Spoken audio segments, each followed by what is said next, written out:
This week, I speak with Ryan and Janice of Nora Gray and Elena restaurants in Montreal. They have a new book out called Salad, Pizza, Wine, and I think you're going to love it. I'm Chris Spear, and you're listening to Chefs Without Restaurants, the show where I usually speak with culinary entrepreneurs and people working in the food and beverage industry outside of a traditional restaurant setting. But today, my guests actually do have a couple of restaurants. One of the fun benefits of this podcast is that I get advanced copies of a lot of cookbooks. I'm sure you've noticed I've had quite a few cookbook authors on the show recently. So, on the show, we talk about how the Montreal food scene has continued to evolve in recent years. But we also spoke about how they've evolved and how they've wanted their restaurants to evolve as well. We talk about culture and building restaurants that were healthy for both the employees and the customers, but that has to start at the top. We talk about what local means to them. What does it look like to run a Montreal pizzeria? They decided that importing all the ingredients from Italy wasn't the right move for them, so they started to look locally. And of course, we talk about their new cookbook. One of the things I wanted to talk to them about was natural wine. It's something I think a lot of people are hearing more about these days, but personally, I still didn't really know much about it, so I wanted to learn a little. If you're interested in picking up a copy of the cookbook, click the link in my bio. If you like pizza, salad, and/or wine, I think you're going to enjoy it. And this week's episode has been brought to you by the United States Personal Chef Association and Hire a Chef. The show will be coming right up after a word from our sponsor. Are you a personal chef looking for support and growth opportunities? Look no further than the United States Personal Chef Association. With nearly 1,000 members across the U.S. and Canada, USPCA provides liability insurance, certification, lead generation, and more. Consumers can trust that their meal experience is insured and supported by USPCA. And now, for a limited time, save $75 on new membership and get your premier listing on Hire a Chef by using the code TAXBREAK2023 at uspca.com. That's capital T, capital B. Plus, if you have products or services to sell chefs and their clients, showcase your business on Hire a Chef and USPCA websites with our great introductory packages. To learn more about membership, advertising, or partnership opportunities, call Angela at 1-800-995-2138, extension 705, or email aprather@uspca.com. Hey, welcome to the show. Thanks so much for coming on. I'm really looking forward to talking to you today. Thanks for having us, Chris. You are in one of my favorite cities in the world, and I think one of the coolest food cities. And it's probably been about 5 or 6 years since I've been up there, and I'm overdue for another trip soon. And Montreal's the best. I think it's been like 17 years ago, and I remember, Anthony Bourdain did like No Reservations up there, and they called it the most interesting, or like it was one of the places he featured. And then I think Bon Appetit magazine like that month also called it like the most European city in North America. And I was like, oh, I really think I need to take a trip up there, and went up there for my 30th birthday and ate my way through. But that was 17 years ago. And I know it's changed significantly since then. Yeah, in every way, Montreal's different, that it's a French speaking, like bastion in like a sea of English. Here they do such, I guess like they do so much, the government does so much to protect the French language, to keep it the way it is, to kind of keep it weird and different, I guess, from everywhere else, which it very much is. But it's really interesting how the food scene also has like kind of evolved in a completely different way than everywhere else in North America. I think that having had these roots in having been colonized by the French, but also having had the British here as well, we have this incredibly deep and rich and old food culture. Like Montreal's 400 years old. It's significantly older than almost all American cities. It has a completely different background as far as where the history of food comes from here, and thus people eat and drink differently here and always have. Can we start with a little bit of your food backgrounds? Did you come up through the food industry? Have you always loved food and cooking? My grandfather on my father's side was a butcher. So he had like a butcher shop, and my father kind of grew up like doing deliveries and stuff like that. And both my grandmothers on both sides were just constantly churning out so much food and having like big family dinners and stuff like that. So it's definitely like a big connection of like family, comfort, food, all connected there. I didn't pursue a career in cooking initially. I studied fine arts, and while I was in my undergrad, actually, I ended up getting swept up in the kind of political student movement there in Montreal, here in Montreal. And we ended up starting with some of my friends in college, co-students, we started a kind of a soup kitchen at the university, and that kind of took over my life a little bit for a few years. And that was really my introduction to cooking, kind of on a scale where I got paid for it and for other people. And it was really like to provide something, a service that wasn't available to a lot of students, like to give them something like kind of nutritious and, accessible and affordable, that just didn't really exist at the time. So that I did that for a few years. And then from there, I kind of springboarded into working in restaurants, which was, I say that I kind of came in through the back door a little bit. I didn't really follow a traditional path. I didn't go to cooking school. And I really kind of immersed myself completely in that. I would just sort of sponge off of every person around me, did a lot of deep dives into reading, and YouTube was big for me. So kind of when I jumped into the working in restaurants, it was like a whole different world for me. And, it was so exciting. And I ended up dropping out of school to kind of go deeper and deeper into cooking. That's definitely not a traditional path, especially starting with the soup kitchens. I think that's really neat. You don't hear many people who kind of start their cooking career there, but it's interesting because it gives you a different perspective, I think, coming into the culinary world as opposed to working through some high-end restaurants or going to culinary school at the beginning. Yeah, it definitely was. Everyone around me was really concerned with food politics at a time where nobody was really talking about that in the mainstream. Talking about organic food, talking about sustainability, all these kinds of things that now just seem ubiquitous and normal, that everyone should be concerned about them.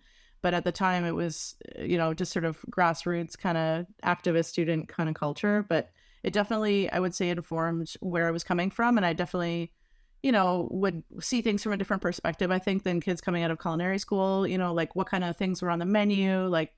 I remember the most common thing you'd see on the menu was Chilean sea bass. And I was like, this is literally an endangered species. What is happening? Yeah, I still don't serve it. It's been I think it disappeared, thank God, for 20 years. Yeah. Now it's coming back a little. And I'm not even in the mindset of cooking it. I don't know the last time I've eaten it or cooked it. Yeah. It's funny too, because the Chilean sea bass thing, it wasn't even in good restaurants. It might have been, it was also, just but everywhere. It was everywhere, Yeah. So funny. They used to come in little individually portioned sous vide bags too, which it blew my mind. Yeah. Even at the time. Well, how about you, Ryan? What's your background? How did you come into the food world? I started working in restaurants when I was 18 as a cook, actually, at a chain restaurant. And I immediately loved it. The camaraderie and how that intensity, and I have I constantly need to be in a state of extreme stress in my life, and my whole world is about balancing out this need to be always stressed and have a million things happening. So working in a kitchen, working in a busy restaurant was just incredible. And then also, being with so many awesome people and getting to have so much fun at work, it was really a special thing. And eventually I thought that my people skills would be put to better use in the front of house. And so at some point I moved after an incident where I spilled boiling hot soup all over myself in the kitchen, a whole stock pot all over me off the stove. I don't think I've heard this story. Yeah, it was pretty good. I was took the huge stock pot off of the stove in the prep kitchen, and I was walking around to fill the chafing dish that the servers were would serve the portion their own soup with. And as I turned the corner, it was obviously the floor was full of soup that the waiters had spilled, and I made the turn and then spilled. The whole thing came on me. I had 2nd-degree burns all over my body. That was my last day in the kitchen there. And so I started working as a waiter, and then again, I just loved the restaurants. It was just something that was so special. And so my goal at first was to do restaurants, to work in restaurants, to be able to afford my education through university. And eventually, it just became well, you know what, maybe if I just drop out of university but study wine, I could like be a restaurant professional, which is what I did. I ended up going to the hotel management school and studying wine here in Montreal, and eventually was lucky enough to get a job working for some pretty amazing people. And the rest is kind of history. Moved my way up, and then eventually opened my own restaurant. When did you open your restaurant? I opened Nora Gray in 2011. I'd been working for like the 5 years before that with the Joe Beef Group. I opened up their second restaurant with them called Liverpool House. And then that's where I met Emma Cardarelli, who's my partner at Nora Gray, my partner at Elena, and my partner at the new restaurant Gia as well, along with Janice.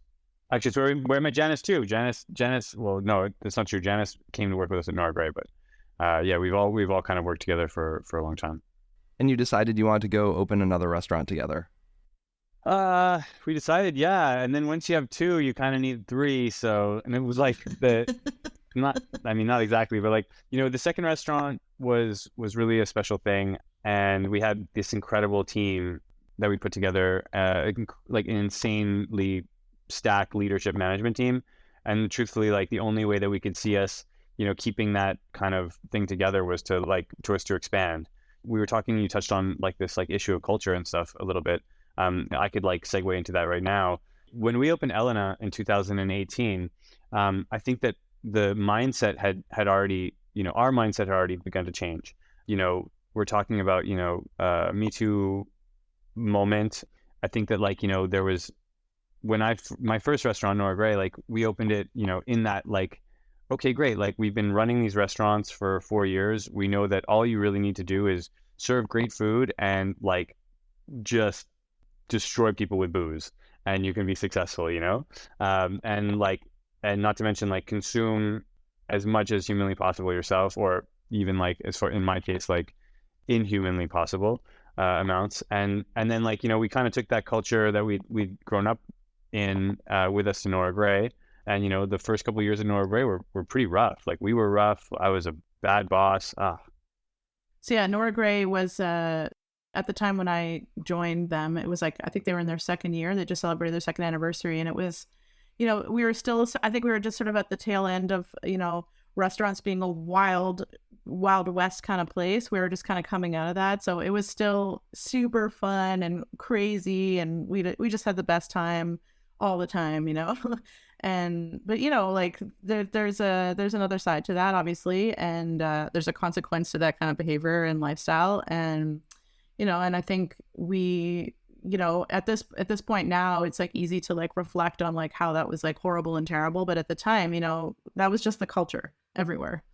So yeah, we all kind of, personally, I stepped away. I worked at Nora for a year and then stepped away and, worked a couple other places. And then, but before I left, Ryan was like, we have plans. We want to open another place. We want to open a pizzeria.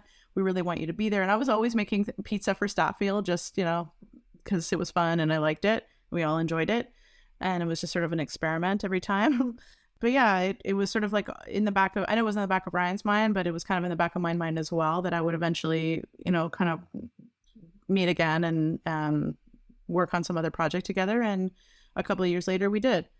And that opening Elena, like Ryan was starting to say, was really, we had an incredible team of people, like so much experience, and a lot of people who were kind of like at the point where they were like, we're done with the industry. It's not for me anymore. I can't live like this anymore. And, we kind of convinced them that it would be different. And, just one more one more time, one more restaurant. And so we had a lot of people that were kind of, on the edge of leaving, join us, and they brought with them, years and years of experience. It was in that moment where we were like, there's a better way to do this. Like, luckily we were kind of young enough that we could see this happening. I had gotten sober a couple years earlier, and, I was really ready to do something different, like that same thing started to feel really tired, really boring. And like, it was just so unhealthy. And watching people around us, just like become destroyed, either, like through like substance abuse, but also through like the culture, this insanely toxic culture. And, we could also see that there was like a change happening with, the kids that were working for us too. they didn't want the same thing that we wanted, or that we grew up with. Like, they wanted something different. They had healthier boundaries. They had more clear ideas of like what was and wasn't acceptable. I think that they wanted a more balanced lifestyle.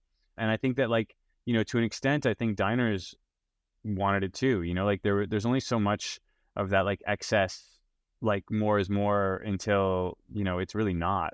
And the truth is, like, when you're in that, you kind of think it's the only way, but like, when you remove yourself from it a little bit and you look at it with a little bit of perspective, you're like, it's really nice going for dinner and not having someone give you shots. You know what I mean? It's really nice, like sometimes, like, not getting served an extra main course, like when you're already full. You know what I mean? Like, and I'm not saying, like, we didn't want to be generous. I'm just saying, like, we just, like, wanted to like be able to have restaurants that were fun and healthy, and healthy in, like, every way possible. I mean, like, healthy in terms of, like, the ingredients that we were using, really like leaning into doing pizza in a different way, which we can get into, but like healthy in terms of like a work environment. We wanted long-term sustainability for our employees, like, which we felt was like going to make a healthier business, which is absolutely true. And we wanted, like a healthier lifestyle, i.e. like, not the staff not, getting like blackout drunk every night. And so, like, what we realized was, like, it was an easy thing if you start from the top, and, like, at the top, like, the owners aren't the ones providing or instigating the party all the time, and the management follows suit, and then the staff just kind of follows suit. I'm not saying they don't go out and have drinks, like, they're, of course, and they should, and they're encouraged to, but, like, the culture isn't like, we're a family, like, let's get fucked up all the time together. You know what I mean? Like, and then, you create this really horrible environment where people feel that they can't leave. They don't grow, they don't learn, they're always hungover. It's like, and then all kinds of bad things stem from that. So have you seen like a better retention of employees since kind of making that switch? It's insane. Like, it's crazy. The staff they're better equipped, to do the job on a daily basis. As a result, I'm not saying the kids don't come in hungover, like they do. It's fine. Like, but it's interesting because, like, they're kids and they can handle it like a hangover, you know what I mean? But, like, it's not like a daily thing where it's like every day is like that, and that's when it starts to become really tricky. But it's not like drinking on the job, because I remember my very first line cooking job, like, my sous chef would sit in the office during service with a cocktail, and, like, if the cooks wanted to go to the bar and grab like a pitcher of beer, you could, and, like, literally drink beer on the line. And that was my first experience working in a kitchen. For sure. I mean, that was every kitchen I ever worked in, like, that was every restaurant I ever worked in, like, was like that, usually I was the one, supplying the booze, and even supplying, like, I was the one, like, insisting, so it's like, it is a totally different thing. And yes, the staff retention is nuts. And I mean, it's part of the reason that we wanted to open up a third restaurant again. Like, we had, like, this is pre-pandemic, so, like, we had this team that had been together for almost 2 years from the opening, so the busboys needed to become waiters, and the waiters needed to become managers or maitre d's or whatever. And it was like, and no one was moving anywhere.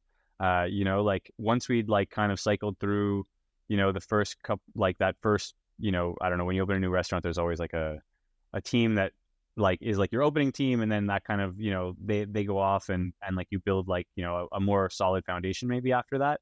But we had, like, incredible retention. It's really truly been, like, an amazing thing, and it's still today is like that, because, like, I believe the restaurants have, like, a DNA, right?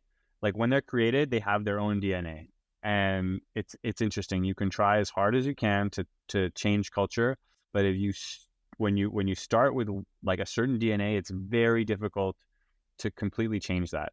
And I'm not saying that you can't make it better, and there are adjustments you can absolutely always make it better, but, like, when you start with an idea of, like, what, like, this is going to be a different kind of place with, like, a different kind of mindset, a different kind of environment, that's in the DNA.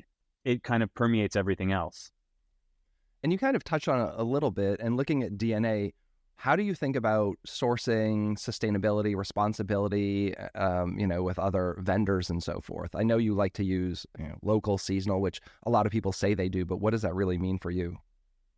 Yeah, that's I'll jump on that a little bit. I mean, I'm sure Ryan has things he could say too, but that was also, same thing from the jump, was like informing how we built the menu, how we how we decide what goes on the menu. For me, as much as possible. Obviously, we live in Canada, so it's not, I don't have a greenhouse attached to the restaurant or anything like that where I can grow my own vegetables all year round. But as much as possible, like definitely during the summer season, the spring season and fall, we are working very closely with a handful of farmers and suppliers that are working with the same kind of ethos that we are.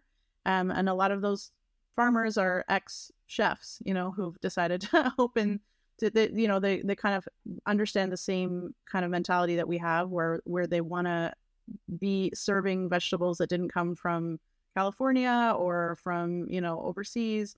I think a lot of Italian restaurants, at least like up until the last 10 years or so, and even probably still now, in order for it to be kind of worth its salt as an Italian restaurant, you need to be using products from Italy. And I think, we try to like kind of question that a little bit. We live in Quebec, so what do we have around us? We have like incredible cheese, some of the best dairy and cheese in the country.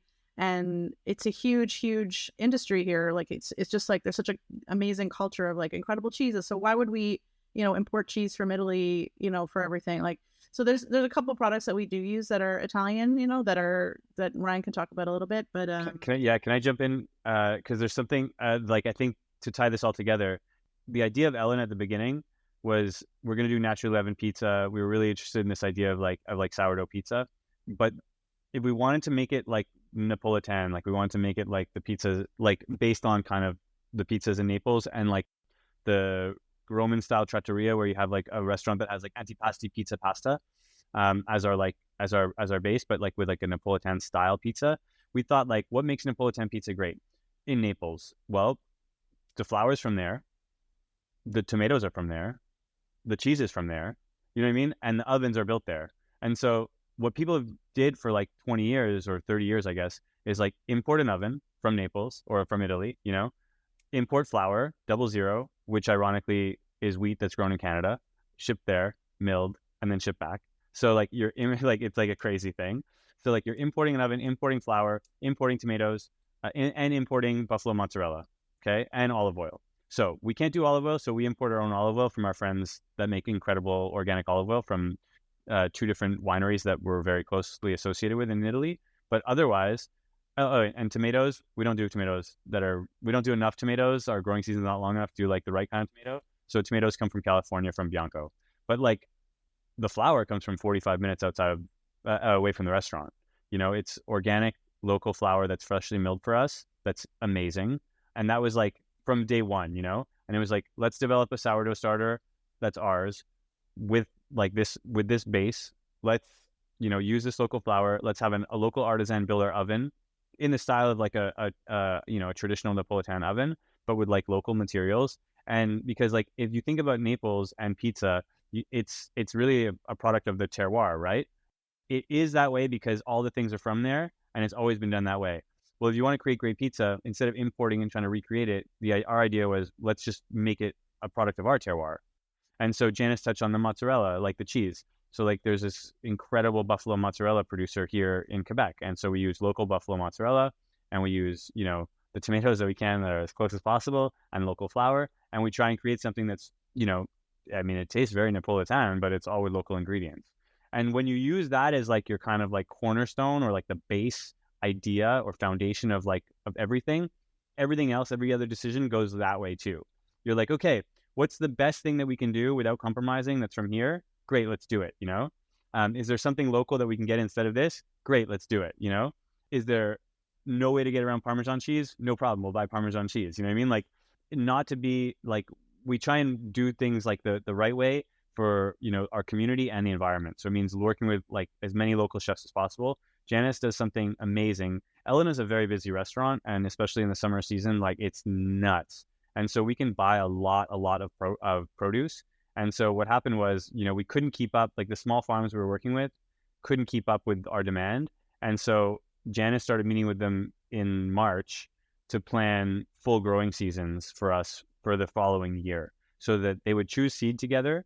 They would have a plan for when things would grow, and then what we could be allocated like in the springtime, like long before the ground even thawed, so that we could start to like really figure out from all these different farms, like kind of a way to get as much amazing local organic produce as we could get for like the really busy season. And then in the winter, yes, we have to import certain things from California. There's no question. But at the same time, like, we do a ton of work preserving. So like when we have an abundance of things, like we have these amazing artichokes here that are great, and the growing season's pretty short, but like we work super hard all the time to be like, preserving, like pickling, like things like artichokes, jardiniere, like all that kind of stuff. And all that stuff is like, nothing is groundbreaking about what I'm saying. Like it's not that original, but it's like when like the foundation is like on like something that's like really good and like holistic in terms of like good for the community, good for the environment, good for people when they eat it, actually, because it's not processed. It's not like, bleached. Hasn't gone back and forth across the ocean 1, 2, 3 times. It becomes like something that you can like be proud to serve to your children too, And then you're operating a restaurant, but like you're at least doing it in a way where like, it's helpful for like, or it's good for everybody. Yeah. And it sounds like, you do a lot of seasonal stuff there. I don't feel like a lot of restaurants of this style do seasonal. Like most of the pizzerias I go to, it's the same toppings and everything year round. And if they have salads, it's like the same year round. And you don't see that as much in this type of restaurant, at least not where I am. No, you're totally right. And I mean, like that was something that, was always part of our like plan. We had this like idea that like, and this goes back to before Elena, that, like with Nora Gray, where we were like, we want to kind of try and make food that like is like the food that you get in Italy. So it's like, if you happen to be around during, like Puntarel season, like Puntarel's everywhere, but then like, it's not around if you're not there in the right season. You know what I mean? Like people tend to use these products in like regionally specific products that are available in that moment. Like it's just like, it's everywhere in that moment, and then it's gone and it's gone. It's a little bit different now. I mean, people in Italy, like they import a lot of stuff too, but that was kind of like what the idea was. And so, yes, we have certain things that are staples that don't change. But for example, like we do a mushroom pizza. It's always been on the menu since we opened, but the mushrooms change literally every season, every like, even like couple weeks, there's different mushrooms coming on because we're using cultivated from here. We're using wild forage from there. We're using this, and depending on what's around and what's available, the toppings, like the mushrooms, completely change. We're not getting like the same button mushrooms from like Cisco. Like we don't order like that. Like it's just not how we do things. And what it creates is a more exciting product for the guest, right? Because like if you love our mushroom pizza, when chanterelle season, there's chanterelles on it. Like that's pretty awesome. It doesn't cost more. It's the same thing. And then it's also more exciting for the cooks too, because like they're always getting to work with different products. You know what I mean? Like, yes, it's the same thing, but like it changes. They get to handle different things all the time, Yeah, I think I need to come up there and try some of your pizza. Definitely. So you've got a new cookbook out, Salad, Pizza, Wine. I'm sure you'd love to talk about your cookbook. One of the things I like to ask when I have cookbook authors on is, why write a book? It seems like a lot of work. There's obviously tons of good books out there about salad and pizza, and not that yours doesn't bring anything new to the table, but I kind of like to put that out there and just kind of say, why even go to what I would assume is a hassle to put a book out there? Well, this could get existential really fast. Yeah. I mean, the reason that we did a book was because of the pandemic. So during like the first kind of wave, if you will, of the pandemic, post severe original lockdown, like when things kind of started to get back to normal, we were like one of the first restaurants. I guess like Quebec had very, very, very restrictive mandates and rules about like being open. There was no dine-in for almost a year in our restaurants. Everything was takeout, not even outdoor, I don't think, for the first year. And so we were like, once we figured out how to do that, it worked out great for us. We were very busy, to be honest. Like we had a really, we were able to pivot really fast, and we were able to like maintain and hire as many staff as we could. But at a certain point, like we looked around, like there was a friend of ours that had started like a charity, a nonprofit that was for restaurant workers that were out of work because of the pandemic, because most restaurants weren't nimble enough or had, didn't have enough staff or whatever to be able to to open and to do takeout right away.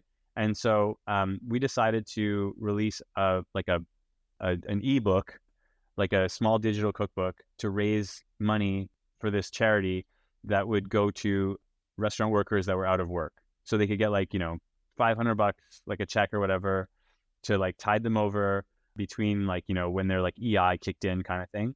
And so we put together this book. We had all these amazing high def photos from a photographer that we've been working with for the Instagram account and the visual identity of the restaurant. And we kind of raced through, and Janice and Steph, who wrote the book, and Marley, who designed it, who's our partner, kind of put together this amazing 15-page digital cookbook. And we sold several thousand copies for 10 or $15 online. With the first one, I think we raised $50,000. The first, wow, that's amazing. Yeah, it was great to restaurant workers, and so that was great. So once we had that, we were like, well, I mean, this is basically like a book pitch. We had proof of concept. We had actually a layout and some recipes already done, and so we decided to shop it. And we were lucky, and someone wanted to Appetite it's a division of Random House here in Canada. It's a cookbook publisher based in Vancouver. They wanted it, so that's how it happened. And to be fair, by the time we kind of signed that book deal, we had time. Our dining room was closed. It was basically a pizza box storage, a giant pizza box storage room. You know what I mean? It was there was nothing happening there, and we were doing tons of takeout, but just really pizzas and salad and wine. And we were we had the time, we had the energy, we had the motivation to really sink into this. That all evaporated when dining rooms reopened and things got crazy again. But by then we were well into the process. So, it was kind of a perfect opportunity for us to do something. And like I said before, we love stress, and we love to be busy and doing projects. And so this was just the perfect kind of thing at that moment, and also, if you remember back to what is it, 2.5 years ago or 3 years ago now, there was feeling part of something or doing something and having working on a project, being able to really dive into things like that. It was it was very helpful mentally, it was it helped keep us all sane and well, I think. Oh yeah, I was just gonna say that I think that is a major silver lining of the pandemic, was that so many creative projects came out of it, and even the impact that I would say that it had on Elena is humongous. It has a little bit shifted the DNA, I would say, of how we operate. Even we've gone even deeper, I would say, on making sure that everybody's safe all the time, and all the decisions are made with everyone's best interest in mind. So yeah. It's kind of awesome. It was an awesome product of that. I found that you learned to cut some of the bullshit out, right? You have your business model, and it's this thing kind of wasn't working before, and then it really wasn't going to work during COVID, and then you just cut it loose, and then it never comes back, Elena certainly was streamlined to really a bare bones, kind of pizzeria at the beginning, because we didn't have any staff.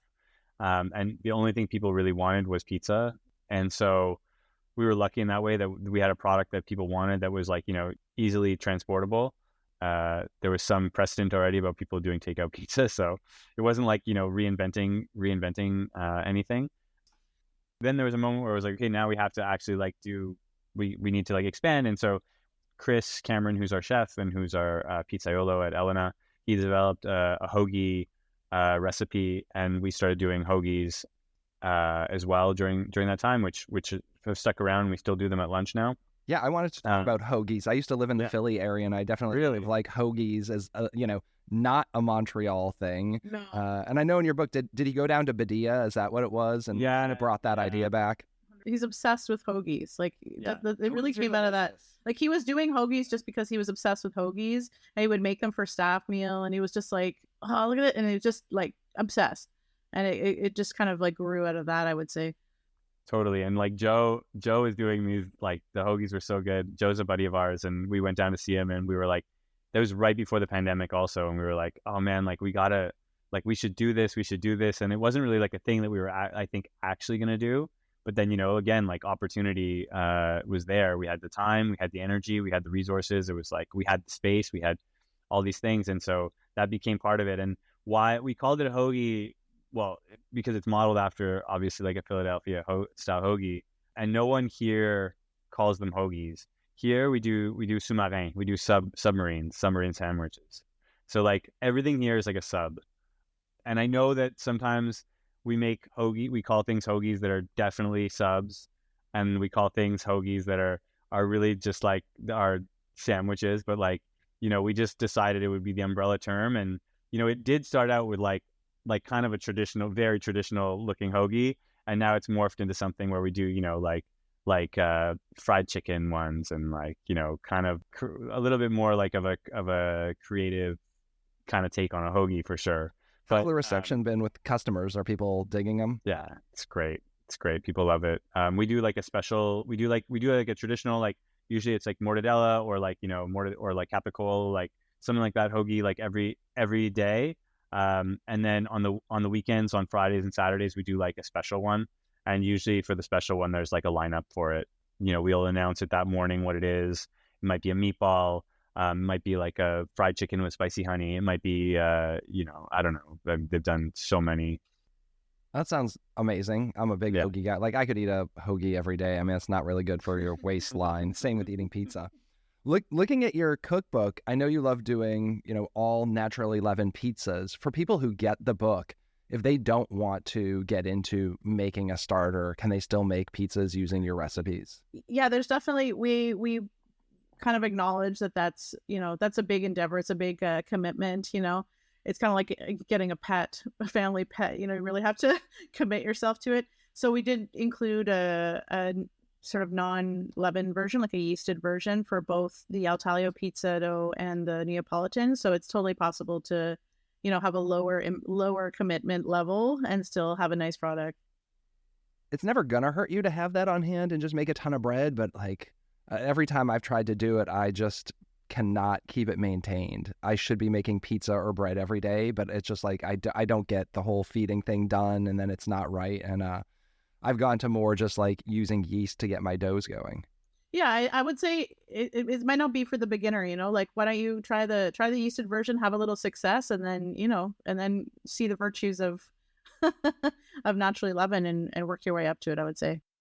You're not going to make a naturally leavened pizza on a whim, so it has to be something you plan. So, it's like, yes, you can make you could do a yeasted one, no problem. Like kind of, with a little bit of foresight, but then, if you're going to do naturally leavened, it's like you plan to do it for an event or for like a thing or something, because it takes a couple days. So it is definitely like more of a commitment. It is definitely takes more planning, but once it's done, that part, I mean, it's pretty much just as easy. Just you have to be a little bit more proactive. Yeah, I mean, there's definitely a lot of pitfalls. There's a lot of things that can kind of go wrong when you're making pizza. So I think even like as a kind of like a gateway thing for people to start with a yeasted one, like get all the kinks out, like get to know how the dough feels, how to stretch it out. Like, you make your mistakes on something that's a little bit less time investment, then, you build a little confidence. And then once you get you get kind of a little more comfortable going, because if you just went for the naturally leavened one and had a failure, you would just kind of, the likelihood of you trying again would be a lot lower, I think, I have a friend who has a naturally leavened pizza business here, and then another friend who does naturally leavened breads. And they said, what they see when they talk to people is someone makes something, it doesn't come out really well, and then they switch recipes. And it's not the recipe that was the problem. It's just like you need the repetition, right? It's you. But, like you do and take good notes. You make your pizza dough this time and it's too wet. We'll add less liquid next time, or it's too whatever. Like maybe it needs more time, but like find a really good recipe and maybe stick with that and just like take notes of what you need to do next time instead of like, oh, this recipe didn't work. Let's find a new one. It is probably you, right? It's just the practice. Yeah, there's it's just a tremendous amount of trial and error, I think. And There's a big learning curve, I would say, and it's one of the it was one of the biggest challenges of writing the book, was trying to kind of distill that for people in sort of manageable chunks for people to really understand and kind of get some insight on how that works and have some success. I still don't stretch really well. Like I've been practicing for years and my dough just like my stretching game isn't down. But I also love a good pan pizza. So I'm probably more likely to just throw a little oil in a pan and stretch my dough in there. You know, that's why we have the Altaglio recipe in there. I think it's actually something that's much better suited to make at home. Yeah, I'm also like pretty hopeless when it comes to stretching. But, you know, like at the end of the day, like pizza should be fun and like the whole thing should be fun. And like I have a hard time when I'm like cooking for the family if like it doesn't turn out perfectly. So I get it. Like I get really frustrated, you know, if it's not like perfect. But at the same time, like pizza, you know, like if you can include the family, if you can include your friends in like doing it and like you make it like an event that's fun, like it really should be, you know, like pizza is fun. Like the pizzerias are fun because it's a fun food to eat, you know? I will say though that like I do cooking classes and I got hired to teach, it was like a 10-year-old's birthday and I had like 10-year-old girls and they wanted to make pizza from scratch. And that was like a nightmare. And all the parents showed up and were just standing there watching. It was in their home kitchen too. So like I brought my 40-pound baking steel, chucked that in the oven, like, you know, as soon as I got there. And they're just like, you know, they're saucing. I'm like, that's a lot of sauce. Oh, it's okay. I love sauce. And it's like covered and it's like overflowing. I was like, I'm never going to do kids cooking classes again. I'm definitely not doing pizza offsite in someone else's house. Like with my kids at home, yeah, maybe not going to continue that as part of my business model though. Why we don't employ little kids. You also have really cool recipes in there too that are not salads or pizzas. I was drawn to the carrot recipe with like the carrot marmalade. Like that sounds delicious and something that I'm going to tackle. And I always love a good mostarda. So like a porchetta with like a mostarda, that sounds great. So not just pizza and salad and wine. Yeah, definitely. There's more to it. Yeah. Well, also, you know, when we opened the restaurant, the menu is a little bit broader, you know, so there was always like a protein, whether it was like chicken or steak or out of the wood oven. We were doing things like that. And, you know, again, like the pandemic kind of like streamlined the menu and that stuff fell off. But like, you know, when you're thinking about a cookbook, it's like you want to be able to be the book that people can go to for like multiple different occasions, you know? I think about the cookbooks that I love that I reach for all the time. And it's like, you know, a great example is like the 6 Seasons cookbook or something, which is a great book. And like, you know, it's like I'll make a salad from there, I'll make a pasta from there, I'll make a chicken dish from there, you know, because like once you start to like get into it, if you like the way that the like one recipe tastes, you know, it's like it's easy to go down the road. Yeah, and I think that, you know, like we know that like it's like this is not, we didn't want to just do an exclusive pizza cookbook, you know, like Joe Badia, Dan Richter, like Richer, they did like really good pizza books. Like we don't need to do a pizza book again, you know. It's like part of what we do. Obviously it's a big part of what we do, but you know, like the restaurant is also more than pizza, so the book is a lot more than pizza.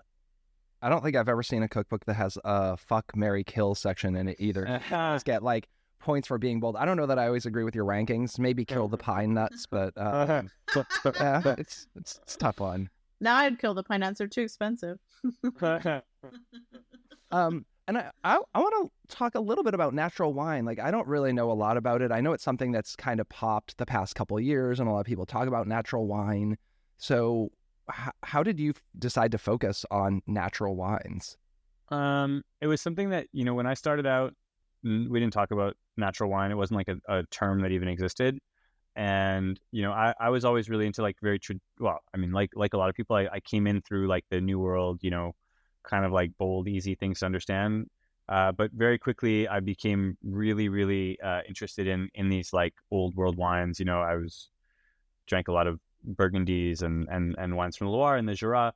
And as my taste kind of evolved into like seeking out these like more and more kind of pure, more like traditional expressions of terroir and of like sense of place in wines, you know, it was kind of at the same time that this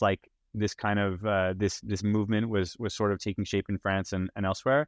And luckily for me, I kind of, you know, was there at the beginning and became like an early adopter, and then like, you know, a disciple who spread the word of natural wine. And for many years, it was like, you want to talk about uphill battles, trying to convince someone in 2010 to drink an orange wine, or trying to convince someone in 2010, to like have these like no sulfur wines that were super all over the place with like tons of volatile acidity, and explain to them that they were better than their like California Cabernet Sauvignon. I mean, it's like literally like apples and oranges. But there was something there that I loved. I mean, I loved the story. I loved as I met the winemakers that were behind these wines, they really spoke to me. I loved how passionate they were, and how like not like self-righteous, but like they had this like almost like dogmatic approach, like, no, like this is the way and it's the only way. And really what they were talking about was like, this thing that wasn't new. This is just a way to go back pre-industrialization of wine, pre-industrialization of agriculture. So, like working without chemicals in the vineyard, first of all. So doing like organic, biodynamic, or more kind of farming, which is like obviously better for the environment, obviously like better for human consumption.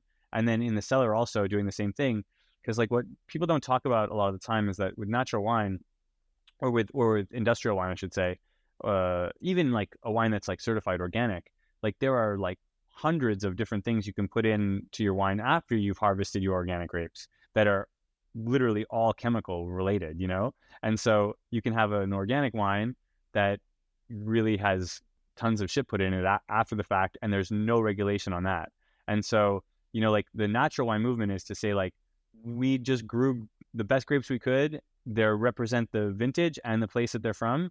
And then we did as little as possible in the cellar, put it in a bottle, and we hope you enjoy it. And people that are really good at that, those wines have like, I think like much more energy and much more depth than like a wine that's made conventionally. Because like a conventional wine that uses lots of yeast and lots of